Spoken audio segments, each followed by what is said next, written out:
ప్రస్తుతం మనతోని బీఆర్ఎస్ మహిళా నాయకురాలు ఉన్నారు మనతో పాటు. ఏదైతే కేటీఆర్ గారు ఈడీ విచారణ సందర్భంగా అక్కడికి దర్యాప్తు సంస్థ దగ్గరికి వెళ్ళడం జరిగింది. అక్కడ పోలీసులు కాస్త బీఆర్ఎస్ నాయకులపైన కావచ్చు, నాయకురాలపైన కావచ్చు అక్కడ కాస్త అత్యుత్సాహం ప్రదర్శించడం జరిగింది.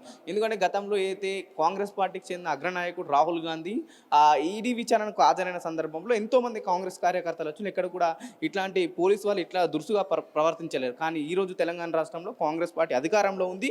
ఏదైతే నాయకులు అక్కడ మహిళా నాయకురాలు అక్కడికి సంఘీభావం వెళ్తే వాళ్ళ మీద వాళ్ళని అక్రమంగా అరెస్ట్ చేసి మనతో పాటు పవన్ గౌడ్ కానీ మంజూరాని అక్కడ మాట్లాడే ప్రయత్నం చేద్దాం.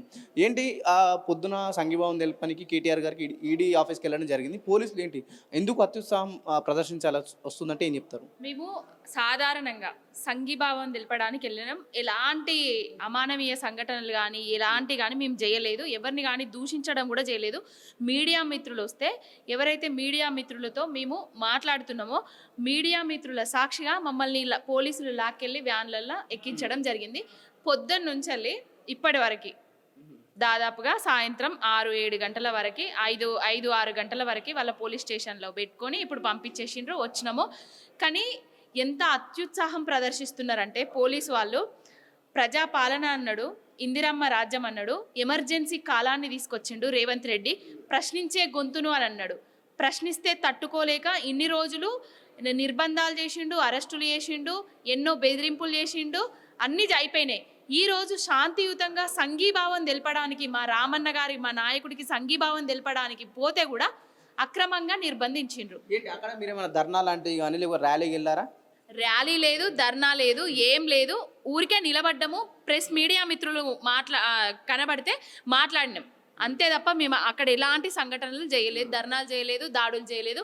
ఇదంతా కుట్రపూరితంగా వ్యవహరిస్తున్న వ్యవహారం అంతే తప్ప ఏం లేదు. అంటే ఏంటి అంటే మాట్లాడడానికి ఆ స్వేచ్ఛ కోల్పోతున్నా మళ్ళీ తెలంగాణలో స్వేచ్ఛ కోల్పోయినామని చూస్తున్నాం కదా. మాట్లాడే స్వేచ్ఛ కోల్పోయినాం, అడిగే స్వేచ్ఛ కోల్పోయినాం, ప్రశ్నించే స్వేచ్ఛ కోల్పోయినాం. అన్ని స్వేచ్ఛలు కోల్పోయి ఒక నిర్బంధాల మధ్య, పోలీసుల నిర్బంధాల మధ్య రాజ్యాన్ని నడుపుతున్నాడు ఈ గుంపు మేస్త్రి అనేటోడు, ఈ రేవంత్ రెడ్డి అనేటోడు. ఇప్పటికైనా ఇలాంటి ఈ అత్యుత్సాహము మా మీద ప్రదర్శించే బదులు 6 గ్యారంటీల మీద 420 హామీలను నెరవేర్చే దాని మీద ప్రదర్శిస్తే ప్రజలు బాగుపడతారు కదా. నువ్వు ఇచ్చిన హామీలు నెరవేర్చొచ్చు కదా. ఎందుకు ఈ అరాచకాలు? అంటే ఏదైతే గతంలో కాంగ్రెస్ పార్టీ అగ్రనాయకుడు ఈడీ విచారణకు హాజరైన సందర్భంలో ఎంతోమంది కాంగ్రెస్ నాయకులు అక్కడికి వచ్చి వాళ్ళ తరఫున సంఘీభావం కావచ్చు తదితర వాళ్ళు అక్కడికి రావడం జరిగింది.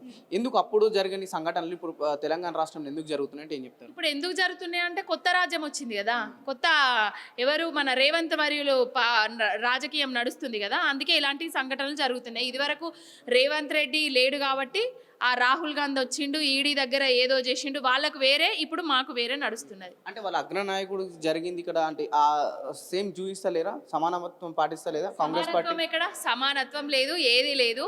మొత్తము రేవంత్ రెడ్డి కనుసన్నల్లో బీఆర్ఎస్ నాయకులను ఎవరైతే బయటికి వస్తున్నారో వాళ్ళ మీద ఎదిరింపులు, బెదిరింపులు, అరెస్టుల పర్వం జరుగుతున్నది తెలంగాణ రాష్ట్రంలో.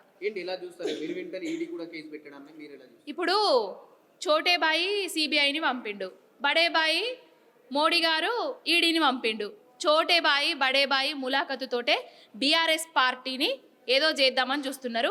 కేసీఆర్ గారిని నేరుగా ఎదుర్కొనే శక్తి, ధైర్యం, యుక్తి లేక 2 జాతీయ పార్టీలు చరిత్రహీనులుగా మిగిలిపోయి ఇక్కడ హైదరాబాద్ అదే తెలంగాణ రాష్ట్రంలో బీజేపీ, కాంగ్రెస్ కలిసిపోయి మరి బీఆర్ఎస్ పార్టీని అనగదొక్కాలని చూస్తున్నది. ఈ కేసులు, ఈ కొట్లాటలు ఇవన్నీ మాకు కొత్త కాదు. ఇప్పుడు ఈడీ అనేటోళ్ళు, ఈడీ అందరికి ఎన్ఫోర్స్మెంట్ డైరెక్టర్ అందరికీ సమానమే కదా. పొంగులేటి మీద సెప్టెంబర్లో దాడి జరిగింది. ఎన్నో డబ్బుల కట్టలు దొరికినాయి, ఎన్నో మిషన్లు దొరికినాయి, ఎన్నో డాక్యుమెంట్స్ దొరికినాయి. మరి ఆ కేసు ఎక్కడికి పోయింది? దాని మీద ఎందుకు అంతగానం అత్యుత్సాహం లేదు? అంటే ఈ దీంట్లోనే తెలుస్తుంది కదా కాంగ్రెస్ బీజేపీ ఒకటని. కాంగ్రెస్ బీజేపీ కలిసి బీఆర్ఎస్ను ఈ విధంగా చేస్తున్నది. ఏదినికైనా మేము సిద్ధంగా ఉన్నాము. మా నాయకుడు కేటీఆర్ గారు ఏ తప్పు చేయలేదు, ఒక ఉద్యమ నాయకుడి కొడుకు. మాకు ఆయన మీద విశ్వాసం ఉన్నది, న్యాయస్థానాల మీద, చట్టాల మీద గౌరవం ఉన్నది. మేము ఇందాకైనా పోతాము, కొట్లాడతాము, పోరాడతాము, ఏం చేయాలో అది చేస్తాము. ఈడీ ఆఫీస్ దగ్గర అసలు ఏం జరిగింది, ఎందుకు అక్రమంగా అరెస్ట్ చేయాల్సి వచ్చిందంటే ఏం చెప్తారు? ఎందుకంటే ఇది మార్పు అనేది ఒకటి చూపిస్తున్నాడు గుంపు మేస్త్రి. మార్పు అని మా అన్న కోసం మేము అక్కడ పోయినాము. వాళ్ళు ఎంతవరకు వెనకకు పొమ్మన్నా కానీ మేము అంతవరకు వెనకకు కూడా పోయి నిలబడ్డాం. వాళ్ళు ఎట్లా చెప్తే అట్లా అని చెప్పేసి కూడా పోయి నిలబడ్డాం. ఇట్లనే మీడియా మిత్రులు వస్తుంటే వాళ్ళకు మాట్లాడదామని చెప్పేసి నేను మా నాయకులం మేము మాట్లాడుతున్నాము. అంతే, దాంట్లో నుంచి మమ్మల్ని తీసుకొని పోయి అసలు ఎట్లా అంటే ఈరోజు తెలంగాణలో తెలంగాణ తెచ్చుకున్న తర్వాత మహిళను ఒక స్థాయి వరకు చూపించిండు మా బాపు కేసీఆర్. కానీ ఈరోజు మహిళకు రక్షణ లేదని చెప్పేసి ఈ గుంపు మేస్త్రి పాలనలో అంటే మామూలు వాళ్ళకి లేదు, ఈరోజు మా అట్లాంటి వాళ్ళకి కూడా లేదనేది స్పష్టంగా తెలంగాణ ప్రజలు చూసిండ్రు. ఈడ్చుకుంటూ తీసుకుపోయారు. మేమేం టెర్రరిస్టులం కాదు, దొంగలం కాదు, ధర్నా అసలు అట్లాంటివి ఏమి చేయలేదమ్మా. మేము సంఘీభావము మా బాధకు మేము అక్కడ ఇట్లా అన్నం తీసుకొని పోతున్నారంటే మేము అక్కడ మద్దతు తెలపడానికనే పోయినాము. దాన్ని తప్పించి వాళ్ళు ఎంతవరకు పోలీసు వాళ్ళు పోమంటే మేము అంతవరకు వెనకకు పోయి కూడా నిలబడ్డాం. అయినా వాళ్ళు మమ్మల్ని ఈడ్చుకుంటూ తీసుకొని పోయినరు. మీరు లైవ్లో చూడండి. అసలు మార్నింగ్ ఇప్పుడు 10:30కి తీసుకపోతే ఇప్పుడు మాకు 7 వరకు వదిలిపెట్టలేదు. 6:30, 7కు వదిలిపెట్టినరు. అసలు ఎక్కడ పోతుంది గుంపు మేస్త్రి? ఇది ఇక్కడ ఎట్లయిపోయిందంటే హోమ్ మినిస్టర్ వాడే అయిపోయిండు, విద్యాశాఖ ఇలా ఇదే అత్యుత్సాహము. నేను పోలీసు వాళ్ళకి లైవ్లో చెప్పిన ఇదే మీరు మహిళల మీద అయ్యే అత్యాచారాలకు చూపియండి. ఇప్పటి వరకు 1 ఇయర్లో 13 నెలల పాలనలో ఎంతమందిని అత్యాచారాలు చేసిర్రు, ఎంతమంది గురుకులాల పిల్లలు చనిపోయినరు. అక్కడ పోయి సేఫ్టీ చేయండి. బస్సులలో కొట్టుకుంటున్నారు. ఈరోజు అదే మాకు అక్కడ తీసుకొని పోయినరు కదా, ఆ పోలీస్ స్టేషన్ ముంగనే బస్సు ఆగింది, ఆ బస్సులో కొట్టుకుంటున్నారు జనాలు, లేడీస్. అక్కడ చూపియండి. మా అట్లాంటి వాళ్ళ మీద చూపించడం ఏంది అసలు మాకు అర్థమైతలేదు. తెలంగాణలో ఉన్నామా, మళ్ళీ తెలంగాణ రాకముందు ఈ గుంపు మేస్త్రి అన్నాడు కదా మొన్ననే, అంటే ఆంధ్రప్రదేశ్ ఉన్నప్పుడే బాగుండే, కలిసి ఉన్నప్పుడే అంటే మళ్ళీ ఇట్లాంటి తెలంగాణ కొట్లాడి తెచ్చుకున్న తర్వాత ఇట్లాంటి గుంపు మేస్త్రి చేతిలో పెట్టినందుకు మాకు ఈరోజు ఏడుపు ఒకటే తక్కువ ఉన్నది. ఎందుకంటే మా బాపు పాలన ఉన్నప్పుడు ఎంత సురక్షితంగా అయితే ఉన్నామో ఈరోజు అంతా అసలు మహిళలకి ఏమీ లేదు. మళ్ళీ తెలంగాణ మళ్ళీ ఆంధ్రప్రదేశ్ కలిసినప్పుడే బాగుండేనంట. అంటే ఇట్లాంటి గుంపు మేస్త్రి వల్ల ఈరోజు మహిళలకు ఎక్కడి వరకు మా అట్లాంటి మహిళలకు రక్షణ లేకపోతే మామూలు మహిళలకి ఏం రక్షణ ఉంటుంది? అసలు బాధ ఏంటంటే ఈరోజు అక్కడ ఈడీది కూడా ఇది ఒక రాజకీయం కుట్ర అనేది అర్థమైపోయింది, ప్రజలలో కూడా అర్థమైపోయింది. ఇది ఏంటంటే తెలంగాణకు ఇమేజ్ చేయడానికి హైదరాబాద్ ఒక బ్రాండ్ తీసుకొని వచ్చిండు కేటీఆర్ అన్నకు. ఈరోజు ఇట్లాంటివి అంటే తెలంగాణ తెచ్చుకొని ఒక ఇమేజ్ తీసుకొచ్చి తెలంగాణకు హైదరాబాద్కు తీసుకొని వచ్చినందుక ఈరోజు ఈడీది అంటే మనుషులు మంచిగా చేద్దామన్నా కానీ ఒక భయం ఇట్లాంటి రాక్షస పాలనలో మళ్ళీ తెలంగాణను తీసుకొని రావాలని చూస్తున్న గుంపు మేస్త్రి. ఇది మా మహిళలము మచ్చుకు మా 10 మంది మహిళలం వచ్చినాం కాదు, యావత్ తెలంగాణ మహిళలం మేము వచ్చినామంటే నువ్వు మళ్ళీ నీకు అదే తొండలు పాములు ఇడిచి ఊరికిపిచ్చే దినాలు తీసుకొని వచ్చినావు. కానీ ఇది మంచిది కాదు నీకు. ఇప్పుడు ఈరోజు ఇక్కడ దావూస్కు పోతుండే, ఎందుకు పోతున్నాడు? హైడ్రా తెచ్చిండు ఎందుకు అంటే ప్రశ్నించొద్దా? 6 గ్యారంటీలను ప్రశ్నించని ఇస్తలేడు. ఏమైతే పథకాలు ఉన్నాయో అవి అడుగుతలేము. రైతు బంధు అడుగుతున్నాము, 15,000 నుంచి 12,000 ఇస్తాను, అది కూడా ఇవ్వలేదు. మళ్ళీ 26 జనవరికి తీసుకొని పోయినావు. ఇవన్నీ అడుగుతున్నాం కాబట్టే బీఆర్ఎస్ నాయకులను మమ్మల్ని అనగదొక్కడాలని చూస్తున్నాడు. అది ఇప్పటి వరకు అది సాధ్యం కాదు గుంపు మేస్త్రి. ఈ పాలన ఇక్కడ వరకు నీకు అంటే ఇది ఒక హెచ్చరిక అని చెప్తున్నాం మేము మహిళలము. ఇది ఇప్పటికీ బంద్ చేసుకో, బాగుంటుంది, లేకుంటే నేను తొక్కాయాల్సి వస్తుంది. ఏంటి ఈడీ ఆఫీస్ దగ్గర సిచ్యువేషన్ ఎలా ఉంది? పొద్దున మిమ్మల్ని కూడా అరెస్ట్ చేయడం జరిగింది కదా, ఇలా చూస్తారు?